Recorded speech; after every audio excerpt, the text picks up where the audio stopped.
Tony Boselli here on the Rich Eisen Show. How are you, Tony? Rich, thanks for having me, number one. And I'm doing better every day.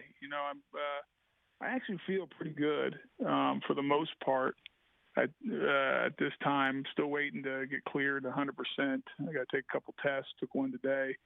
And the last to kind of come back are my lungs, just as far as, feeling like I could go out and do stuff. I get a little tired quicker than usual.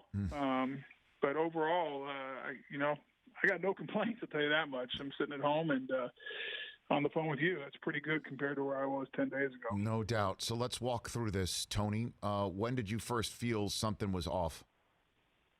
Yeah, I think, I think it was March 13th or 14th tonight. That Monday, it was a Monday night. I felt like I got allergies kicked in. It was just, stuffed up nose, runny nose, no big deal. Woke up Tuesday, felt pretty much the same way, but because of COVID, you're a little bit more aware. Took my temperature, called a doctor friend of mine, and he's like, listen, it's probably just allergies. You have no fever, no big deal. But I still I stayed at home just to, I said, let me just stay at home. I'll get better. I'll be all good tomorrow.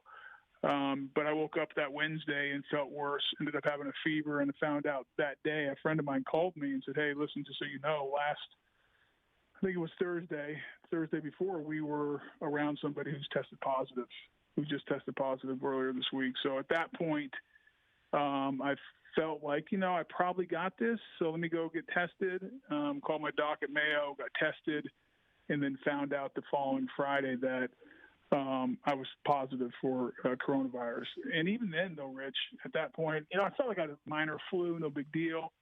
And I really thought, being 47 years old and healthy, I thought, this will be a nuisance at most. And I'll be back healthy in a few days. My wife tested positive, too, because we both were at the same event. And she was fine, no problems. She never had a fever. But I went sideways pretty quick after that weekend, and it was much more serious than I ever imagined. Tony Boselli here on the Rich Eisen Show. What do you mean by sideways, if you don't mind us prying? Because, again, I think your story certainly is you're 47, you're healthy, and you go sideways. What does that mean, sideways, Tony? I got through the weekend, and I thought I was starting to get on the other side and feeling better. And that Monday, I had a pretty good day. I'm like, all right, I'm almost done with this thing.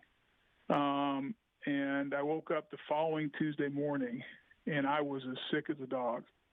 And I could really start feeling I was wheezing. Felt like my lungs were going, it was harder to breathe. I wouldn't say I was gasping for air or anything, but I could barely get up. I just laid around all day.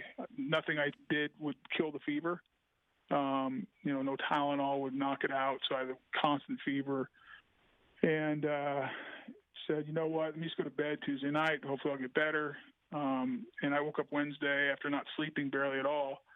And now I was really, I try to, I'd be coughing. It was hard to catch my breath. And I started talking to my wife about it. She's like, well, let's call your doctor. Let's call the doc. And I called him and told him what I was going through. He says, you need to get to the ER immediately.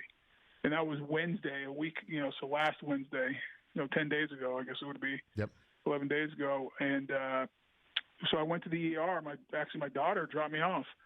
And I thought, Rich, I was going in there to get some fluids and some meds and that I would be back out.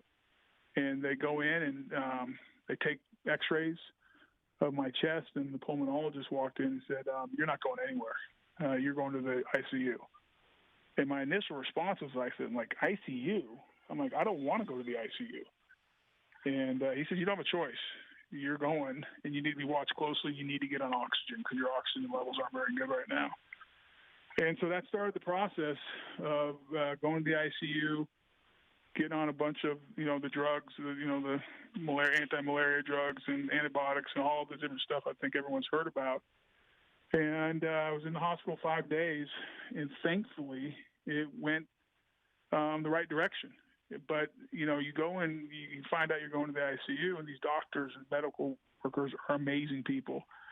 And they're in their full personal protective equipment, like almost hazmat suits and everything else. And they look at you and they say, hey, we're going to do everything we can, and we're going to give you all the drugs we can that we think will work, but we don't know where this thing's going to go.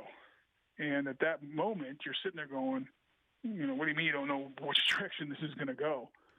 I'm 47 years old and healthy. This is only supposed to go one direction, and that's me at home right now. And so there's some scary moments sitting there in the ICU. Tony Boselli here on the Rich Eisen Show. So did at any point you think, I'm sorry to ask, but at any point you think this is it? No, yeah. Tony? I mean... Yeah, it's a great question, actually. It's a very fair question because you're sitting in the ICU and your family can't see you. No one can see you. The only people who come in are the nurses and the doctors in their full outfits. And so you're by yourself a lot. And I think, when I first got there, I was so sick and felt so lousy.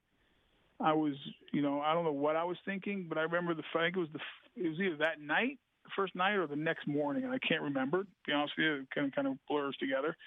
But I think it was the next morning, and the doctor came in, and my oxygen was still not great, and he says we're going to bump you up even more oxygen, and basically said that if this doesn't work, we're going to have to go to the next level. And I don't really remember what that meant, but I remember him saying something about a machine, and I don't know if it was a ventilator or what, but it was something more than I was doing already in the ICU because the oxygen levels weren't coming up. And I remember at that moment, I thought, my goodness, I do not want to die in here. And that's where my mind was going, and you're wrestling with your thoughts of this can't be it. And I think that for me is really where my faith came into play of really, praying and asking God to help me in this situation, not understanding why I'm there, and knowing that I had a bunch of people praying for me, family and friends. And so you try to comfort yourself and really control your thoughts because you don't want to go down that path. And it's hard because those thoughts come in I don't want to die by myself in the ICU.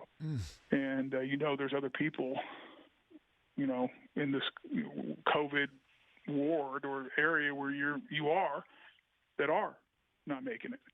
And that's where, it gets difficult, and you just try to control your thoughts and pray it a lot. And I'll tell you what, you get really thankful for these amazing people that have the courage and the strength to come help you. Just amazing. They know they're risking their exposure to this virus.